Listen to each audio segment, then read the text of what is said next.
I'm doing background material today, and I'm not going to get into the details of the models or the laser diagnostics for the next until tomorrow and Wednesday. But it's just that we're all on the same page. I thought I'd discuss a few interesting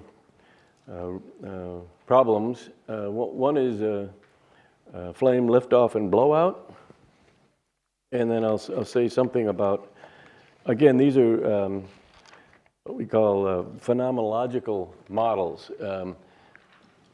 So I'm doing a lot of hand waving. The formulas I gave you, don't go back to your thesis advisor and say, I can put those in my thesis. These are you can reference the journal papers that I gave you, but some of these formulas are more like we call scaling relations. They're not exact. This is a DNS by Mizubuchi and Tadeo Takeno from Japan, Nagoya. And this is a classic paper where they did DNS of a lifted hydrogen jet flame. So there's fuel coming up here, and then these two little arrows here are air, and so there's a tube down here. And this is lifted, and they did the simulation with a very large computer in Japan, and they found that the red region is premixed and the blue is, red is rich premixed, the blue is lean premixed, and the green is the non-premixed. Okay. So again, going back to this diagram, premix would mean the fuel and the air are coming in the same direction, and non-premix means the fuel and air are coming at the flame in opposite directions. Okay. So this is a critical problem that General Electric and other companies are very interested in. Certainly when you design scramjets or ramjets or other devices with high-speed air, you can blow the flame out. Afterburners, jet engines, even automobile engines, you'd like to know where the flame is and why does it lift and go out. So I've listed these 6 cases. The fuel jet with no co-flow air is what I've shown here. The air is being entrained in just by the momentum of the fuel, and so this is just a standard jet flame. Now, other people are interested in a cold co-flowing air. So there you would have an air velocity out here, but it'd be cold. And it wouldn't be too much different than the first case, except that here we have an air velocity that we're imposing. Jackie Chen out at Sandia, she's doing beautiful simulations of a fuel jet with very hot co-flow air. So if you make this air coming in very hot, you get auto ignition, and you get different temperature chemistry. And this would be similar to what you would have in a jet engine, where you heat up the co-flow air. Or if you're in a ramjet or a scramjet, you have extremely high temperature air coming in. Or even an industrial burner, if you're recirculating hot gases into the air, you could have what they call mild combustion and mix hot air in real quickly. Very different than if you have cold air coming in. And I'll describe that on Wednesday. Jackie's also doing a fuel jet in a hot cross flow, and she has beautiful simulations look like this, except now there's a cross flow of air coming from left to right, and this whole thing is bent over. If you're interested in that, there's some references in the notes that I passed out. Then the next canonical problem is if you take the same air and you swirl it, like in a jet engine. And the last one would be if you have a cavity stabilized flame, which I'll mention. Now,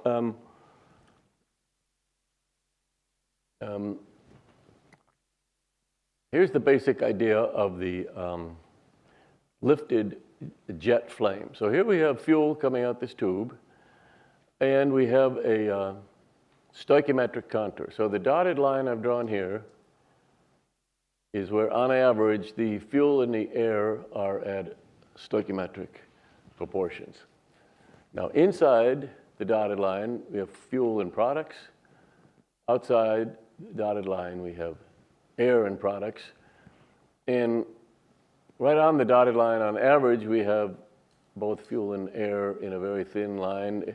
But since it's turbulent, I'm going to draw this as a very wrinkled-looking line, and that's where all the chemistry is going on, right in this line, this wiggly line. No chemistry anywhere else.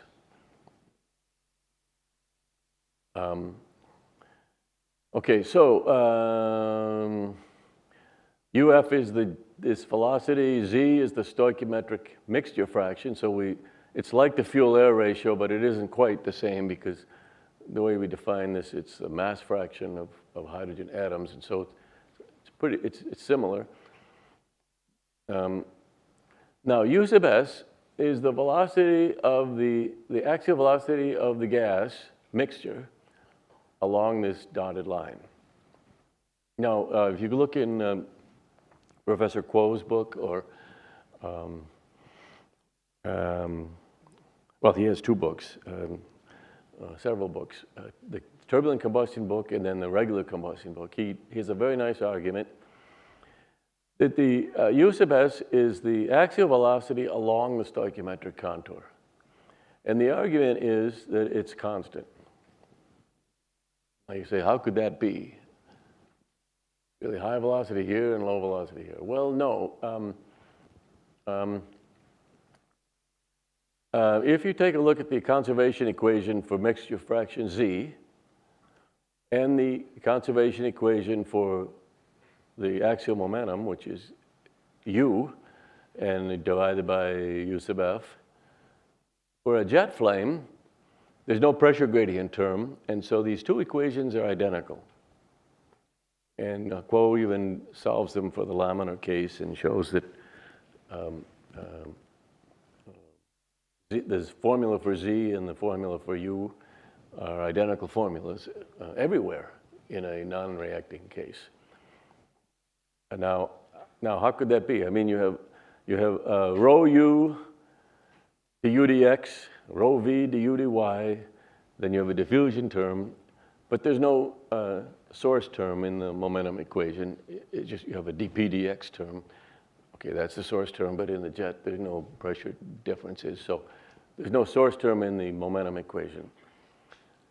And we already wrote the Z mixture fraction equation. So there's a rho U dz dx plus rho V dz dy. And there's no source term here. So U over U sub F and Z are identical at every point in this problem, according to theory. They have the same boundary conditions. Z is equal to 1 here and is equal to 0 here, where U over U sub F is equal to 1 here and 0 over here. So if they have the same equation, the same boundary conditions, these two quantities are identical at every point on average. But now you ask, how could the velocity be constant along this line? Well, this is in a shear layer, so the velocity is high here, but then it will drop off very rapidly away from the center line, and it'll get low when you get out here. So if this dotted line is sufficiently in the shear layer and far enough away from the center line, the velocity here is pretty low. You get down here, you're still in the shear layer, and the velocity is low. And if you get out here, well, we're a long way away, and the velocity decays. It's low down here. So what I'm arguing is, and what Kuo argues, is that the shape of this dotted line is such that the velocity, the axial velocity along that line is constant. Now, is that true? It's sort of approximately true, and it's theory, and it's a good idea. It may not be exactly true, but it's the theory that is behind the analysis. Okay? And so now we say there is a flame here, and at the base of this flame, is right here, and there's a gas approaching the base of this flame. And since the flame now, we're saying, is going to be confined to be along this stoichiometric contour. Now, it doesn't have to be, but it has to be within the flammability limits, right? I mean, the flame can't go way over here because it's too lean, and it can't go way in here because it'd be too rich. And there's there'd be maybe a couple of dotted lines on both sides where we have flammable mixture. And so it doesn't have to be exactly along the stoichiometric contour, but we're arguing that it's most probable along the stoichiometric contour. Okay. The other concept here is Van Tigland's idea that's published, and that is that the base of the flame is a premixed flame. Now, the rest of this flame is non-premixed because we said the fuel and products and air and products. But what's happening right here? Well, the fuel and the air have mixed because there's no flame in here. And so we have a shear layer with mixing. And so there'll be a stratified shear layer. And this flame base is trying to stay there. There's gas coming at it at the velocity u sub s. And it's propagating against that gas, and that's why it's staying pretty much at that height. Okay, so that's the theory.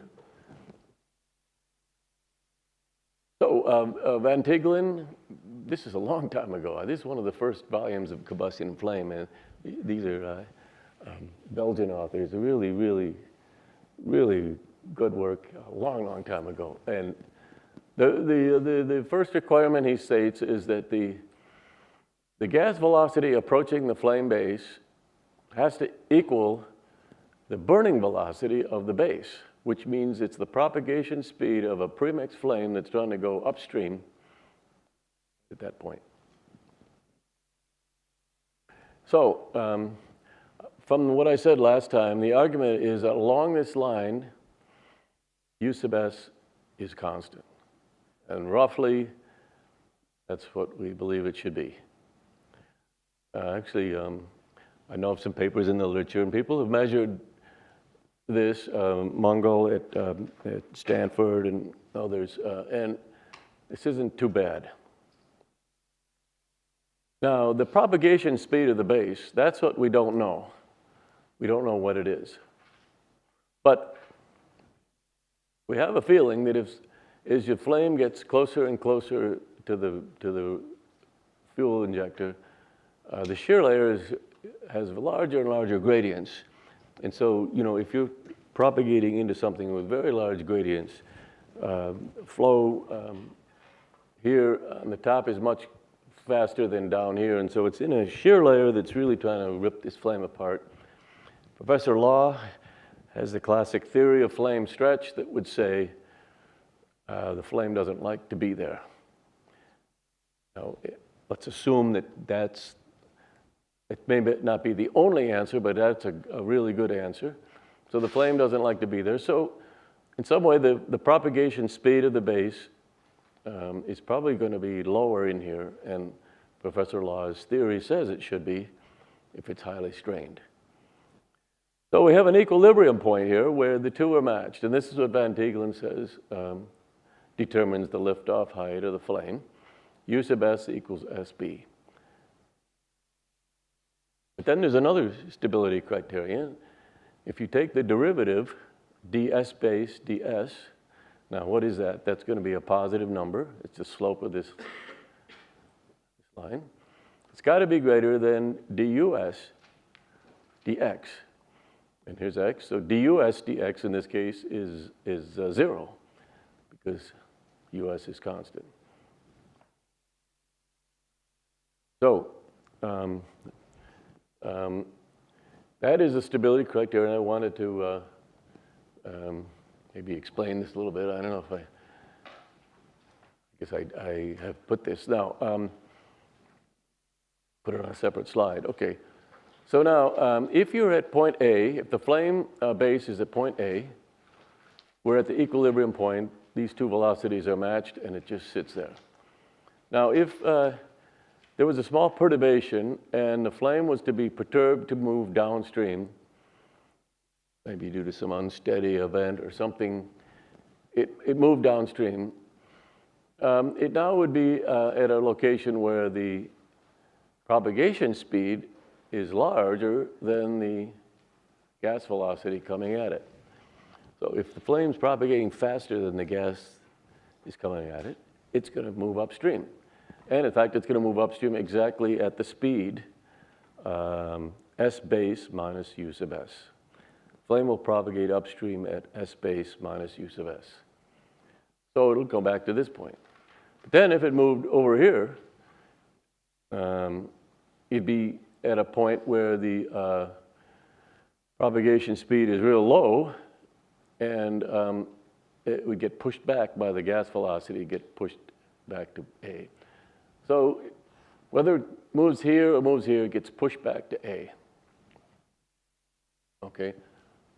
So that's the stability criteria. Now, I don't know if I put this in the next slide or not. I guess I didn't. No, I didn't. So suppose the propagation speed of the base was a curve that went down like this. Well, it doesn't. But if it did, it would be unstable, right? Because if the curve went down like this, then if the flame moved downstream, the gas velocity approaching it would be greater than its propagation speed, so it'd push it farther downstream. So it'd be unstable. So this is where Van Tigland and others have come up with this derivative idea that as long as this curve has a higher slope than this curve, then the flame is stable.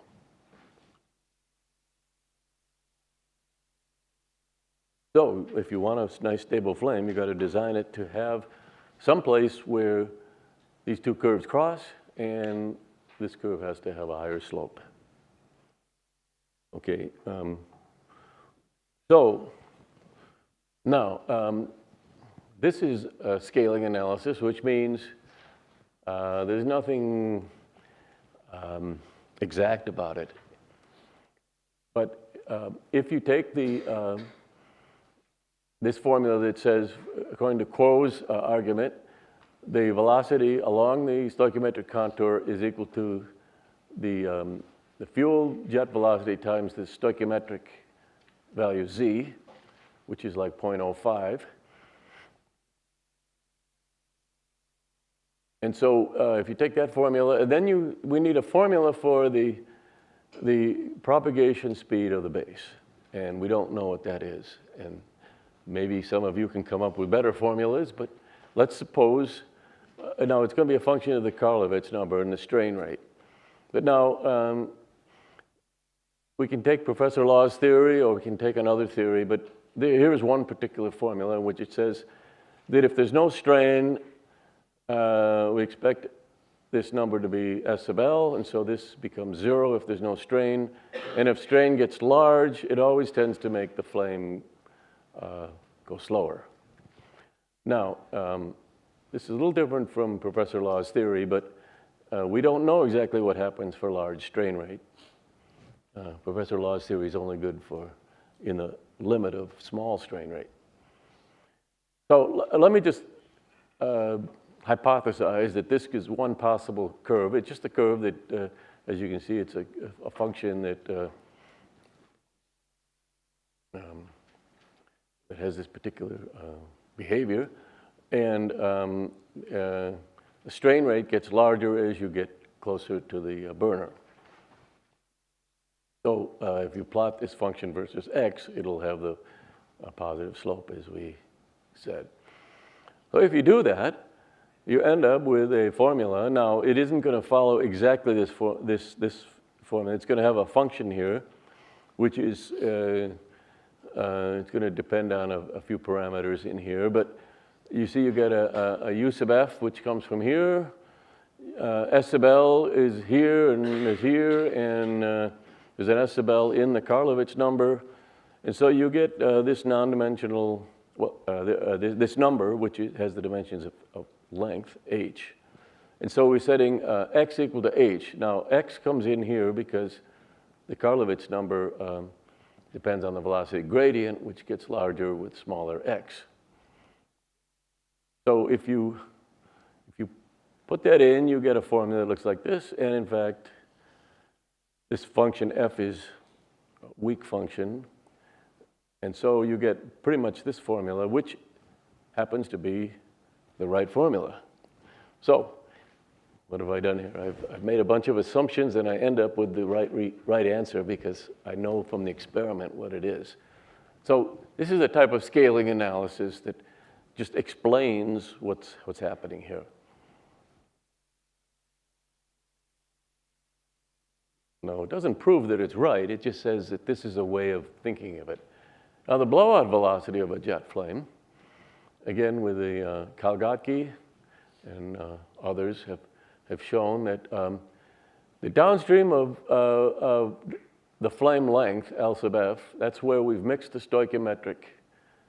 Well, it's going to be fuel lean everywhere downstream of that location.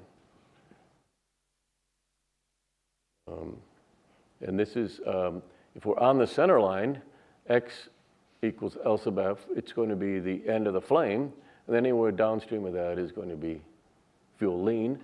And so the argument is that the flame speed gets lower and lower, and you can't keep a flame stabilized downstream of the flame length,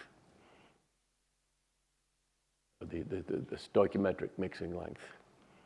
And so if you were to lift the flame such that the flame base exceeded this number, there's no place where there's a nice stoichiometric fuel-air ratio anymore, and you get blowout.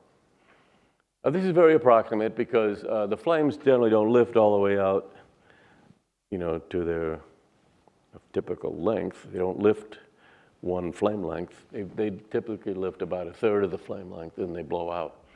We don't quite understand why, but in terms of scaling, if you just say that the liftoff height exceeds some number that's proportional to the flame length, we should get blowout. And if you put that in the equation, you get the right answer. This is what the experiments of Kalgotky show, is that the blowout of a fuel jet occurs where the fuel velocity is proportional to the diameter of the fuel tube divided by this quantity, which is S sub L squared over alpha is the reaction rate. Now, where does this come from? If I go, I guess I erased it, but if you say that S sub L is the square root of alpha times reaction rate, and then you solve for reaction rate, you get this. So U sub F has the dimensions of rate, UF over D has the dimensions of rate, and this has dimensions of rate. Okay, so the dimensions are right. So this is what Kalgotky showed a long time ago with the experiments. And so what we're saying is that jet flames blow out if the strain rate is too large on the flame base, and the flame base is trying to propagate against the gas coming at it. Now, we need a better analysis than this. We need more accurate results. We need CFD. We need experiments. But this is a nice starting point. Now, the gas turbine people will put swirl in this air. So it'll come out swirling, and they have co-flowing air. And in this case, let's just look at the co-flowing air first. And the co-flowing air itself, with no swirl, is destabilizing. But in the next slide, I'll show that co-flowing air with swirl is stabilizing. Okay, so it's confusing, but the jet engine people know what they're doing. Co-flowing air comes out at a velocity U sub A, as shown. Now, we said a minute ago that this flame base is trying to propagate against the gas coming at it. So if I add U sub A, that's not good, right? You're making the gas move at the flame faster. And it's not going to like that because it's got a certain propagation speed. It's trying to go upstream, and it's going to, if you increase U sub A, you're going to lift the flame downstream until it blows out.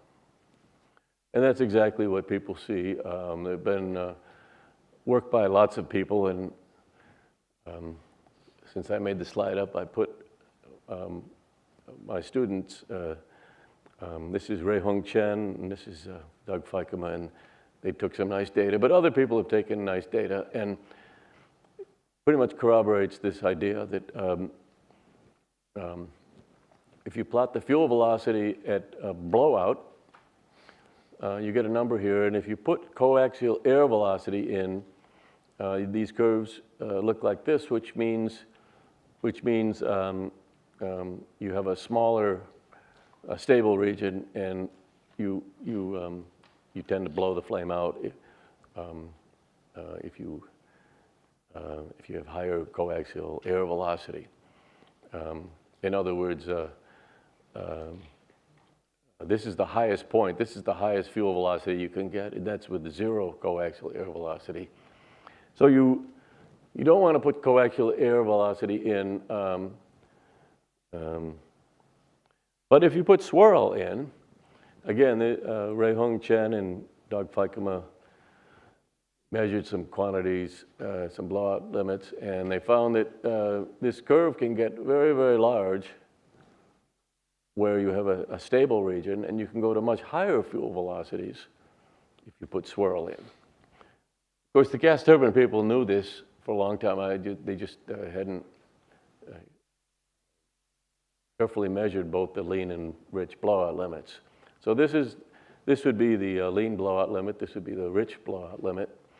If you put too much fuel velocity, you blow it out, and if you put too much air velocity this way, you blow it out. So you're in this stable region, and it can go way up, and you get a nice stable flame. And why is that? Well, when this swirl comes in like this, it causes a secondary flow, which is a recirculation zone, which goes like this and like this. And maybe some of you are looking at that problem, but secondary recirculation zone is caused because this swirl is like a tornado, and we know the pressure is really low in the middle of a tornado. Okay, so right along the center line, low pressure, and that's because dPdR is equal to rho u theta squared over r. So if you look at the momentum equation, it says that the velocity in the center should be a low, the pressure in the center should be low because of this swirl. Now let's see. Newton, in fact, said that if you're going around in a circle with a fluid element, you have to have pressures pushing radially inward to keep that fluid element going on a circle.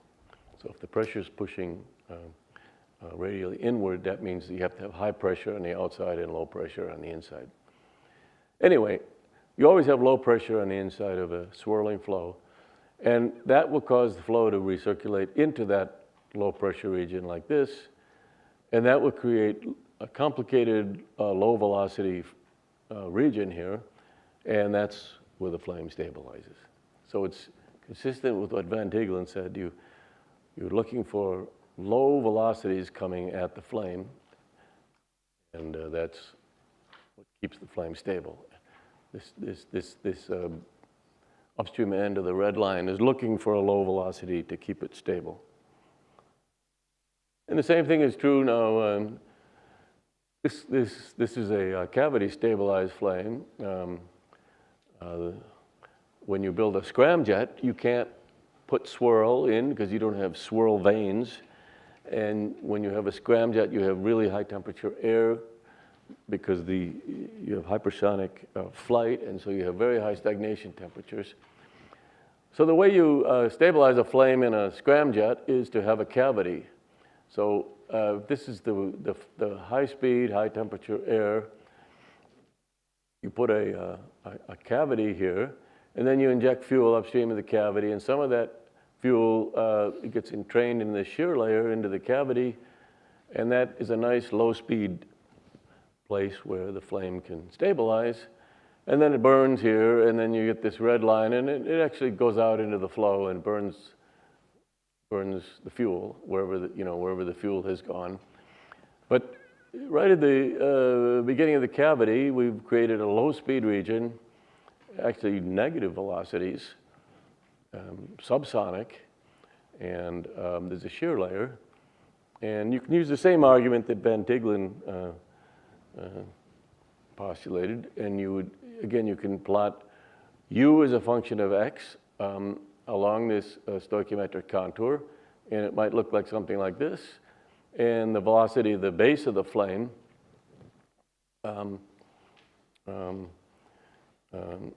might be something like this, and then at some point it drops to a low value because it's not the right fuel-air mixture anymore.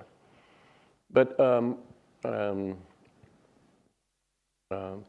if you change the fuel mass flow rate, you will change the propagation speed of the flame base.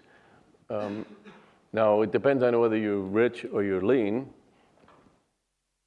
And if you put too much cold fuel into this cavity, it's like flooding an engine. You know, you put too much fuel in anything and it gets too rich, it won't burn.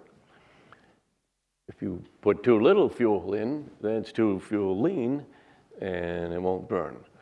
So it's a really a complicated problem, how much fuel you pump out of here that goes into the cavity, gets just the right fuel-air ratio, and stabilizes the flame. But you can use the same argument that says that the flame will be stabilized where the propagation speed of this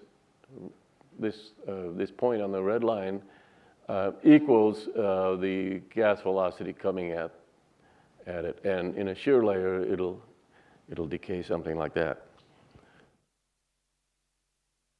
And so I think I'm almost done here.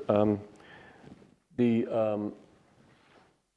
other issue is what's really happening at the base of that flame. I said it was a premix flame that's moving upstream.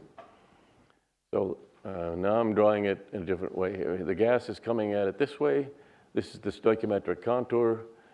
Here's the base of the flame. And I said it's a premix flame that's moving upstream.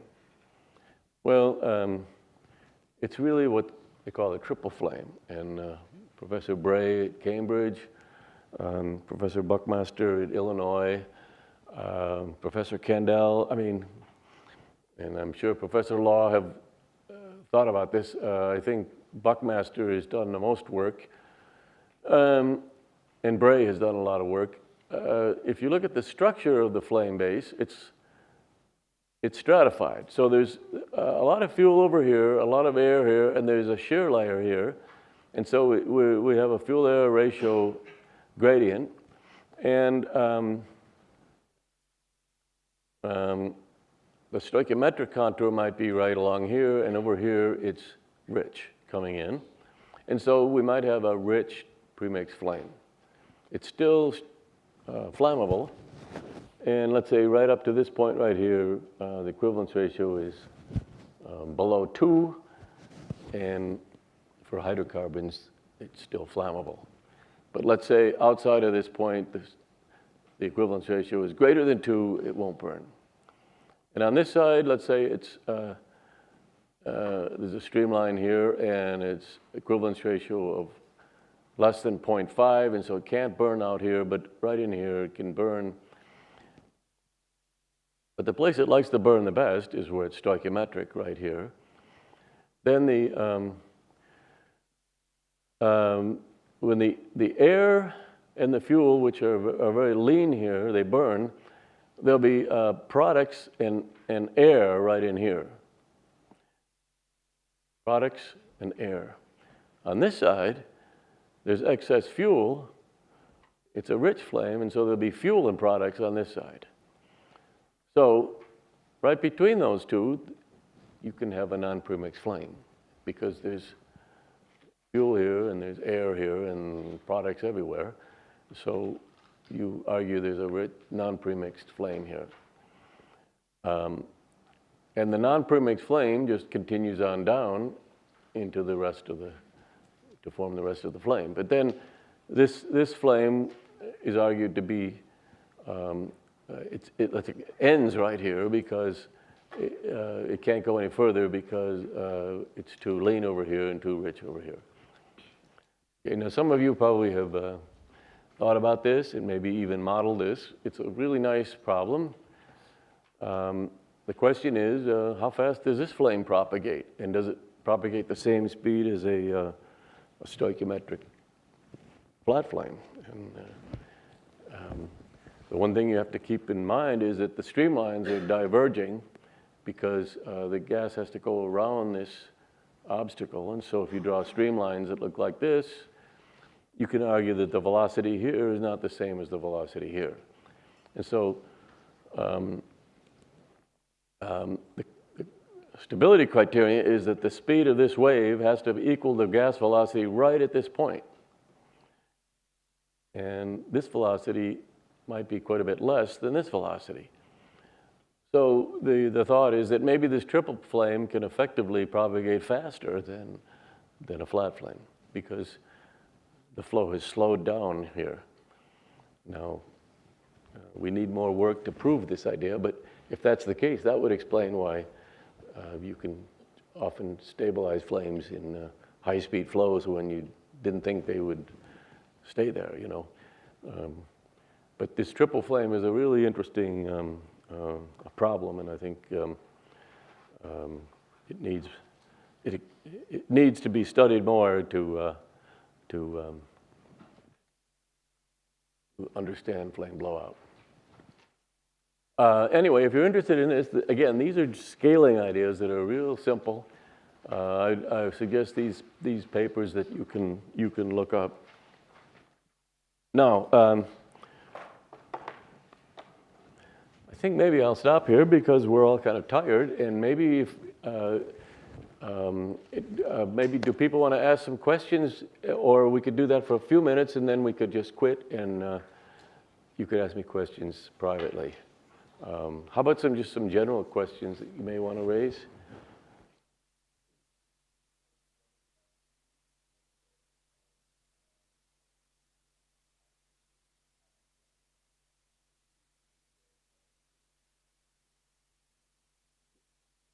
Maybe you could repeat the question. Sorry, you said.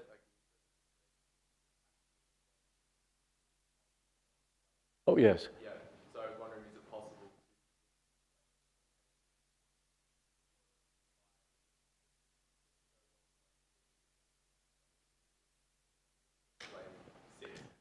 Well, the question was, if we know what the velocity is along the stoichiometric line, that dotted line that I drew, then and you know the flame propagation speed, then can you predict where the flame will be? I think everything I said had to do just with the base of the flame. You know, the base of the flame will be where the propagation speed of the base is equal to the velocity of the gas coming at the flame at that point. And I'm throwing out theoretical ideas what those two velocities should be. But I was only confining my comments to the base of the flame, that we know we think we know the velocity of the gas coming at the flame. It's proportional to the jet velocity. And we think we know the propagation speed of the base. It's proportional to the laminar burning velocity, and possibly related to the stretch rate. And when the two are matched, that will determine the liftoff height. And so if you could make the flame go faster, it would be closer to the jet tube. Suppose you add hydrogen to a jet flame. So you have a tube of methane and you add some hydrogen. The liftoff height will be a lot closer to the burner.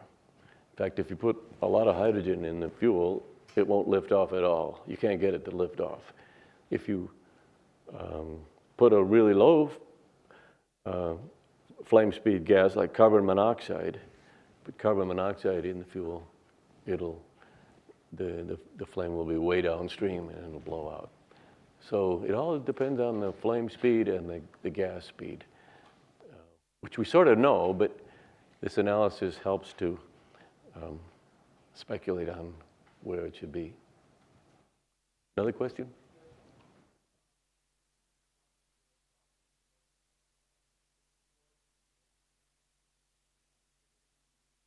Yes?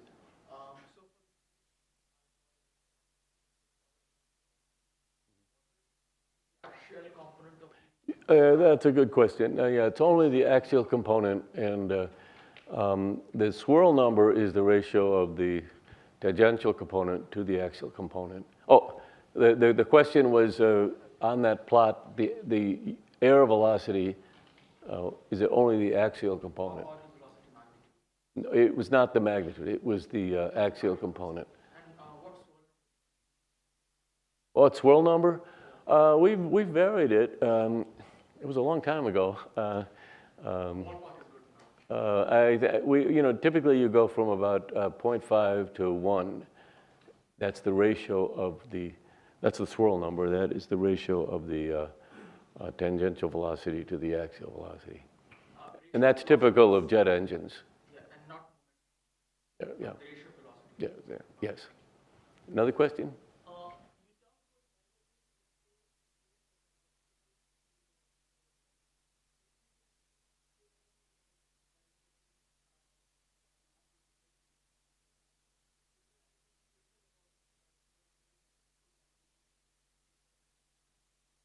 Well, the question was on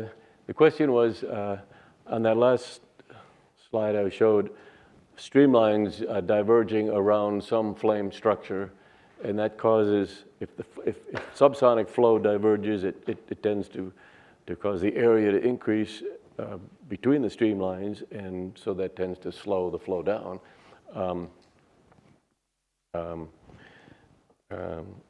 What I was maybe arguing was that if you have a structure that acts like an obstacle, you will change the velocity field upstream of that flame, upstream of the obstacle. So if you're doing a model or a theory, you just have to take that into account.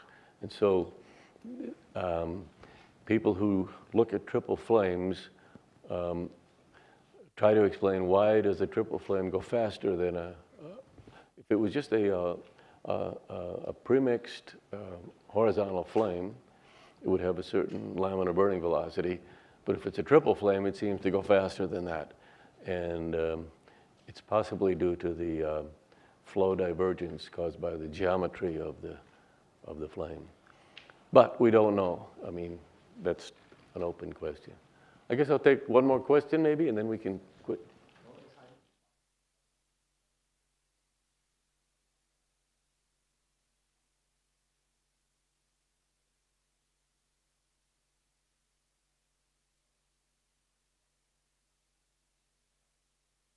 Now, are you're talking about not this last? I mean, what I talked about earlier.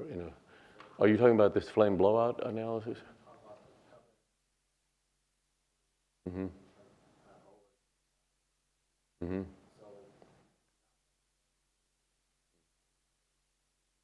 Yeah.